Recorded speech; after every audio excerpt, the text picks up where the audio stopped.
सर्वशक्तिमान परमेश्वर पिता आपके बहुत बहुत धन्यवाद।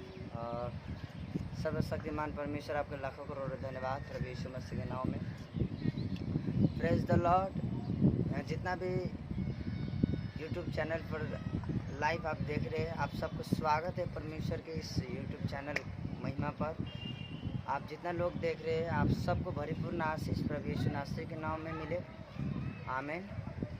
और मैंने उस मंगलवार को आप लोगों को बताया था मैं प्रार्थना डालूंगा यूट्यूब पर। उस मंगलवार को मैंने महिमा पर बताया था कि मैं प्रार्थना यूट्यूब पर डालूंगा। आज मैं प्रार्थना डाल रहा हूँ और कुछ बोलना भी चाहता हूँ कि बहुत सा ऐसा मसीह भाई बहन है, वो मांगता है लेकिन उससे मिलता नहीं है।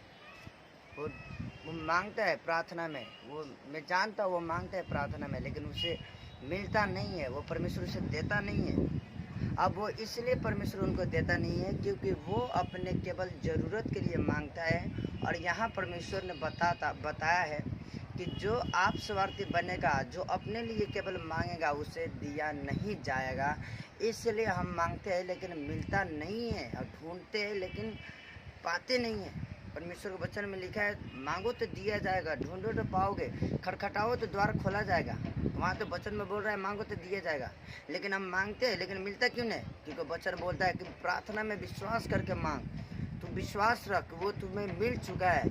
लेकिन वो भी कैसे? केवल अपने लिए मांगेगी तो क्या परमेश्वर देगा? वो क्या दे सकता है? परमेश्वर ने बोला कि तू अपनी ज़रूरत के लिए मांगता है, इसलिए मैं तुझे नहीं देता हूँ। और बहुत सब मसीह भाई बहन है कि परमेश्वर के केवल अपने ज़रूरत के लिए इस्तेमाल करेगा, अपने ज़रूरत के लिए केवल प्रार्थना में अपने लिए केवल मांगेगा। इसलिए परमेश्वर उनको नहीं देता है और वो नहीं पाता है। वो निराश हो जाता है कि मुझे सबका दे रहा है, मुझसे नए नए लोगों को परमेश्वर दे रहा है, अब मुझे नहीं दे रहा। क्योंकि नए लोग आते ही वो पूर्ण रीति से ग्रहण करता है परमेश्वर के वचन को, और वो प्रार्थना करना शुरू करता है। किस रीति से? वो अपने लिए नहीं। परमेश्वर ने बोला अब मांगो तो दिया जाएगा, परंतु कैसे? अब तू मेरा राज्य और महिमा के लिए मांगेगा, अब तू मेरा राज्य महिमा के लिए मांगेगा तो अब तुझे मिलेगा। क्योंकि तू किसी और के लिए नहीं बल्कि तू मेरे राज्य और महिमा के लिए मांग रहे है, अब तुझे दिया जाएगा। इसलिए हम सब अपने लिए नहीं, अपने ज़रूरत के लिए नहीं। आप सोचिए कि परमेश्वर ने आज आपको क्यों खड़ा किया है। वो चाहता है कि उसका मर्जी आपके जीवन में पूरा हो। लेकिन हम चाहते हैं कि पिता केवल मेरा मर्जी पूरा करे। नहीं, आप कभी नहीं परमेश्वर देगा। परमेश्वर तभी देगा जब परमेश्वर का मर्जी आपके जीवन में पूरा होना चालू होगा। क्योंकि परमेश्वर वचन बोलता है कि जब तू दूसरों को दया करेगा तो मैं तुम पर दया करूँगा। जब तू दूसरों का अपराध को क्षमा करेगा तो मैं तेरे अपराध को क्षमा करूँगा। इसका अर्थ क्या हुआ? परमेश्वर क्यों बोलता है दूसरों को जब तू दया करेगा तो मैं तुझ पर दया करूँगा, जब तू दूसरों का अपराध को क्षमा करेगा तो मैं तेरे अपराध को क्षमा करूँगा। इसका अर्थ हुआ कि हम दूसरे के लिए मांगेंगे, हम परमेश्वर के राज्य महिमा के लिए मांगेंगे तो परमेश्वर हमें भी देगा। इसलिए परमेश्वर बोला तूने मांगा लेकिन मिला नहीं। इसलिए नहीं मिला क्योंकि तू चाहता है कि केवल मेरी इच्छा पूरा हो, उसमें तेरी इच्छा नहीं। लेकिन जो केवल अपने ज़रूरत के लिए मांग रहे हैं, आज से वो बंद करे, आज से वो इस रीति से प्रार्थना करे, आज से वो दूसरों के लिए मांगे, अपने परमेश्वर के राज्य महिमा के लिए मांगे तो उसको अब दिया जाएगा। अब तुम पाओगे। परमेश्वर का वचन बोलता है अब मांगो तो अब दिया जाएगा।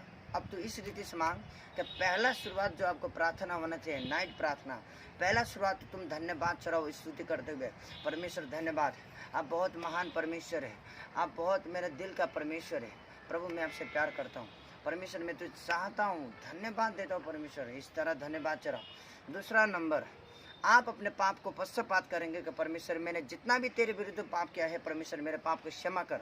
अब आपने जिस पाप को किया है उस पाप को आप स्वीकार करो कि पिता मैंने झूठ बोला है, पिता मैंने चोरी किया है, पिता मैंने तेरे विरुद्ध मैंने पाप कर लिया है। क्योंकि मैं पापी इंसान हूँ, मैं गर्भ से ही पापी था और जन्म लेने के बाद भी मैंने इतने दिन तक पाप करते आ गया। लेकिन अब पिता मैं तेरे खातिर उन हर एक पाप को छोड़ता हूँ, मैं तेरे खातिर उन हर एक पाप से घृणा करता हूँ। आज से वो पाप को नहीं देखूंगा क्योंकि मैं तेरे धार्मिकता में आ चुका हूँ। अब मुझ पर दया कर। इतना पाप को क्षमा मांग कर तब तीसरा नंबर परमेश्वर का राज्य महिमा के लिए मांगना है। हे परमेश्वर तू अपना राज्य दे, तू अपना महिमा दे। जहाँ तेरी महिमा ना हो वहाँ तेरे महिमा हो, जहाँ तेरा राज्य नहीं खुला गया वहाँ तेरा राज्य खुलोस। चौथा होना चाहिए अपने भाई और बंधुओं के लिए, बहनों के लिए कि परमेश्वर जितना लोग अंधकार में है उनको उजाला के रास्ते पर ले चल, जितना लोग गलत रास्ते में सही मार्ग देखा, जितना लोग तुझ पर विश्वास नहीं करते तू उन्हें विश्वास दिला, और मैं तुझ पर विश्वास करता हूँ प्रभु, तू जीवित है, तू जिंदा है। आज इंसान को प्रमाणित कर, प्रूव कर, आज हर एक को हाथ द्वारा बड़े बड़े काम कर परमेश्वर। लंगड़े को चला, अंधे को देखा, बहरों को सुना, गूंगों को बुला, बीमारियों को दूर कर पिता। मांगना है चौथा नंबर में, इतना नहीं ज़्यादा मांगना है। तब पाँचवें नंबर में अपना जो रखना है रखो। क्या रखने के? पिता मेरे पति श्रापित है, पिता मेरा बेटा को नौकरी लग जाए, पिता मेरा ये बीमारियां दूर हो जाए, पिता मुझे बुद्धि दे, विवेक दे। जो मांगना है अंतिम प्रार्थना में मांगो, पाँचवें नंबर में, तब अब दिया जाएगा। जब आप अपने लिए भी मांग लेंगे तब 6 नंबर में आप गैर भाषा बोलना चालू कीजिए। साराबा लेरी संदर यंदरबा राबा सोखंदर नामारी बेली बीरी भी। अब इतना चिंता नहीं करना है कि गैर भाषा में कैसे बोलूँ, मैं तो नहीं हूँ, मुझे आता नहीं है। आपको चिंता करने की जरूरत नहीं है। आप एक शब्द पकड़ो, सरबा लिबी संदर यंदरबा नंदर शरबा। अब इसको बोलते जाओ, क्योंकि नाम ही अन्य भाषा है। ये चिंता करने की जरूरत नहीं है। इतना चिंता नहीं करना कि विकास सर के जैसा मुझे नहीं आ रहे, आप मेरे जैसे नहीं भी बोल रहे, नो प्रॉब्लम। सबका अलग अलग वरदान दिया जाता है, क्योंकि नाम गैर भाषा है। इसका मतलब आपका मुख से दूसरा निकलेगा, मेरे मुख से दूसरा निकलेगा। ये चिंता करने की ज़रूरत नहीं है। जो आपका मुख से निकल रहा है उसी को मुख से बोलो, क्योंकि परमेश्वर का वचन बोलता है, क्योंकि बोलने वाला तुम नहीं, बोलने वाला मैं हूँ। जो परमेश्वर का आत्मा आपको अंदर डाल रहा है वो शब्दों को निकालो। सारबा लिबिरी संदरबा रेबिशा खंदर बाबा। इतना चिंता नहीं करना, बोलते रहना है। और 1 घंटा तक इनको करना है। इनको मिलाकर 1 घंटा, जब तुम पूरे 1 घंटा प्रार्थना कर लोगे, गैर भाषा बोल लोगे उसमें, तब अंत में बोलना है, परमेश्वर अब मैं जितना मांगा प्रभु पिता परमेश्वर जी तूने सब कुछ दे चुका है। अब मेरा सोने का टाइम हुआ, अब मैं सोने जा रहा हूँ। सोने से पहले मेरे घर के चारों दिशाओं में स्वर्गदूत खड़ा, और परमेश्वर हमें सुंदर नींद और सुंदर स्वर्गीय सपना दे। परमेश्वर तूने दे चुका प्रभु यीशु नासरी के नाम में हर एक अपना प्रार्थना बीती। आपके एक जीवित पुत्र बलून खा